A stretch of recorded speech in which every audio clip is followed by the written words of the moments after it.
Alors c'est vrai que je vous recommande habituellement de toujours vous poser et de comprendre pourquoi les choses arrivent dans votre vie.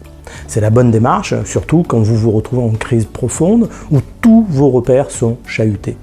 Il est impératif d'identifier les causes de vos problèmes et principalement de vos problèmes répétitifs.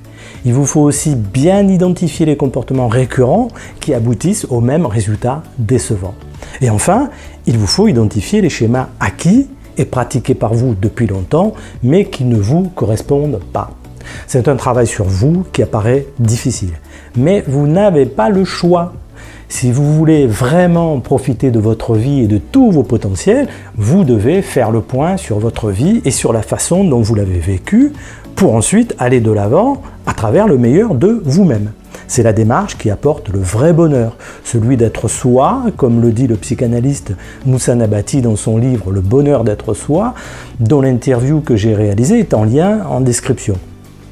Je vous la conseille. Donc c'est la démarche fondamentale qui vous permet de dépasser vos conditionnements pour découvrir toutes les opportunités de votre vie. Une fois cela expliqué, il me semble important de vous donner mon point de vue sur les situations d'urgence. Et oui, il y a des situations où on n'a pas le temps, on n'a pas l'énergie pour s'impliquer dans le processus d'analyse-synthèse. Donc, face à des situations qui nécessitent que vous preniez une décision rapide et si possible adaptée, eh bien, il n'y a pas encore la place pour vous demander pourquoi vous en êtes là. Face à une situation délicate, il faut être capable de réagir. Et à ce moment-là, je vous conseille plutôt le comment. Essentiellement parce qu'au début de votre démarche, quand vous ne savez pas bien vous repérer dans les notions importantes de sortie de crise, eh bien vous êtes surtout dans le pourquoi ça m'est arrivé et même le pourquoi ça m'arrive encore à moi. Donc privilégiez plutôt dans une situation urgente où il faut réagir rapidement la question du comment avancer.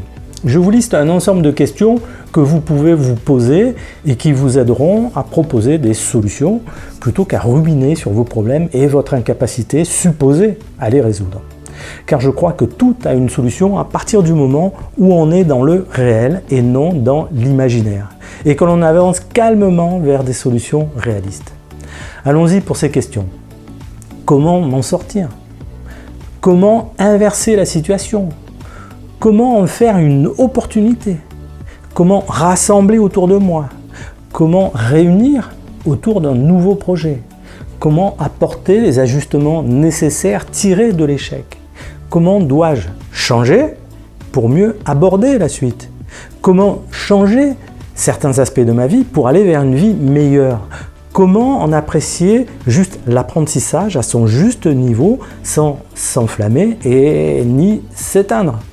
Comment trouver des solutions nouvelles pour moi, ce qui m'oblige à sortir de ma zone d'inertie, si vous préférez zone de confort, pour le sens le plus répandu. Comment trouver de nouvelles opportunités, ce qui est bien différent de ce qu'on a dit précédemment de comment faire une opportunité. Comment trouver en moi mes potentiels, comment me recentrer sur mes envies, comment sortir de mes besoins qui m'ont amené à être dans une situation inconfortable.